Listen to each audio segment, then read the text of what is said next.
you for taking part in pieces like that to give us an idea of what life is like. 2 years before anyone had heard of COVID-19, public health expert Devi Sridhar predicted that a virus might jump from animals to humans in China and spread quickly to become a pandemic. As we enter the 5th week of lockdown here in the UK, the government is defending accusations that it didn't take on board advice from experts and missed opportunities to lessen the impact of the crisis. Well, let's speak to Devi Sridhar, who joins us now from Edinburgh. Very good morning to you. Thank you very much indeed for joining us. When did you first start really worrying about this virus? Well, I think it was in early January. I had just gotten back from the university holidays, and colleagues of mine were very concerned about this emerging group of a cluster of cases in Wuhan of a respiratory infection. It was not yet confirmed human to human, but the suspicion that it was likely happening given it was respiratory pathogen and the numbers were increasing. So I think my anxiety levels were quite high from about, say, early to mid-January as we learned more and more about this virus and about the disease it causes, which can be quite severe. And you made your thoughts known, you put that out, didn't you? And do you think it was ignored, or what do you think happened? I'm not really clear, because within at least the global health community, like, we knew this was huge. And I think where our mind went to was MERS or SARS, other coronaviruses, which have quite a high case fatality rate. A third of patients die in MERS. In SARS, it's about 11%. So this is not a virus you want to let spread through your population. Containment is the imperative. And that's the approach that countries which had experience with these coronaviruses did, like South Korea and Taiwan, other East Asian countries, where I fear this virus was kind of underestimated, possibly because containment was kind of lifted quite early, and it was seen that this would just spread throughout the population, which is quite, I think, a risky thing to do. Let's talk specifically what happened about here in the UK, because your quotes and a lot of it was in the article from the Sunday Times yesterday. Do you think mistakes were made? Definitely. I think every country at some point has made mistakes with this outbreak. It's a very difficult virus to contain. And in some ways, I wish, governments, including our own, would just, throw up their hands and say, we made a mistake. We might have underestimated this virus, or we didn't, order in enough PPE, or we should have built diagnostic capacity. But we're listening now to all of your input. We understand the cost of lockdown, and we're trying our best to find a way through. I mean, I kind of prefer, maybe because I'm an academic, I kind of prefer just people being straightforward, because none of us are perfect. People make mistakes, and we should just move on. But unless people admit they've made a mistake and that we need to recorrect, it's really hard to actually even move forward. What do you think was the most serious thing that was missed?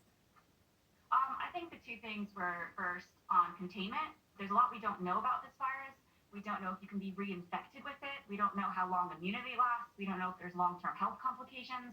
We don't know why it attacks so many organs of the body, like, the heart and the brain, and not just the lungs.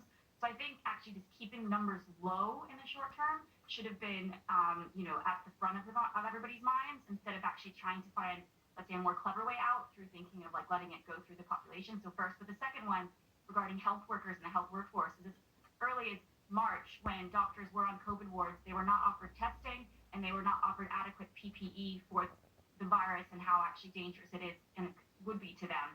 So I think actually the protection of the health workforce, as well as, giving up on containment. Looking forward, because, we can see other countries at the moment beginning to ease restrictions. What is the safe way out of this, in your view? Well, there's really three ways in the short term that we can go. You can either just lift restrictions and let the virus go, and then thousands of people will die. The second is you can be in cycles of lockdown and release, and this is what we're seeing in other countries.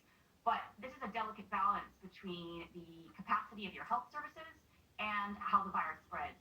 So probably in a lot of these settings, as soon as they see daily deaths starting to creep up again and hospitalization numbers going up, you're going to see another lockdown, another wave of actually shutting down, because you want to stay within that capacity.